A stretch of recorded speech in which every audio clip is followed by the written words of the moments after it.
Welcome to Indie Source. I'm your host, Kylie McHenry, and today I'll be discussing how I self-publish my novels. When I first started publishing my works, it was primarily short stories. I used to strictly go through Amazon. It was great to have a free way to publish my works and the possibility for so many people to read it.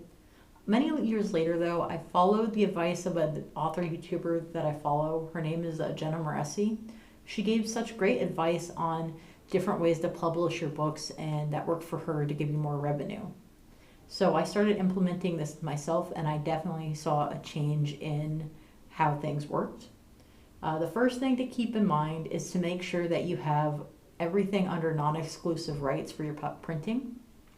This will also allow you to use the following services that I'm going to be mentioning here today, and to help you with the most potential profit for your independent publishing works, instead of having to settle for just one route. I also recommend getting a paid ISBN number for each format of your work. This makes it so it's the same number through all the markets and just easier for your customers to find. The first publisher that I use is Drafted Digital, or D2D as other people call it. This is how I publish all my ebooks. It also lets you download copies of your ebook once it's ready into the different formats for like EPUB and PDFs and things like that. But it's also so you can publish it through the other networks that I'll be talking to you about in a moment. The next source that I use is Ingram Spark. They do my print copies, again with non-exclusive rights. They also make it so you can have your books available to libraries and things like that.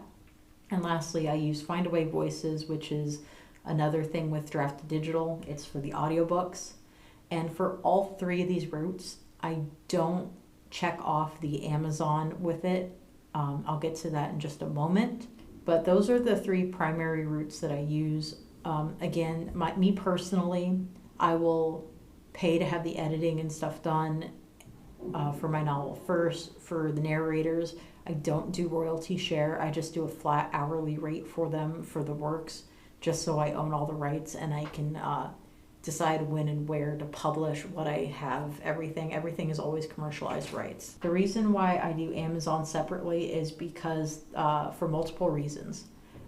First off, their system is easier to upload it on there directly through their Kindle Direct Publishing, ACX, which is also Audible.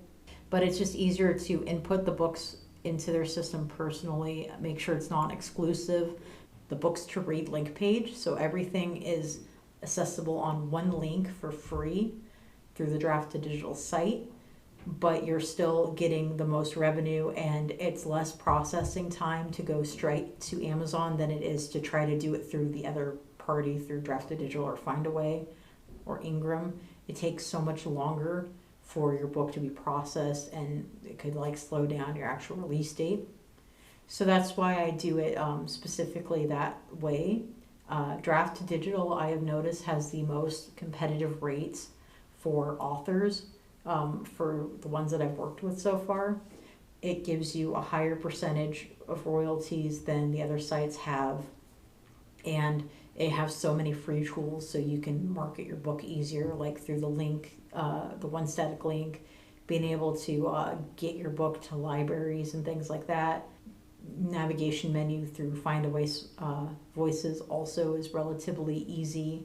Again, it's just the most user-friendly and most competitive royalty rates that I've seen in the market so far.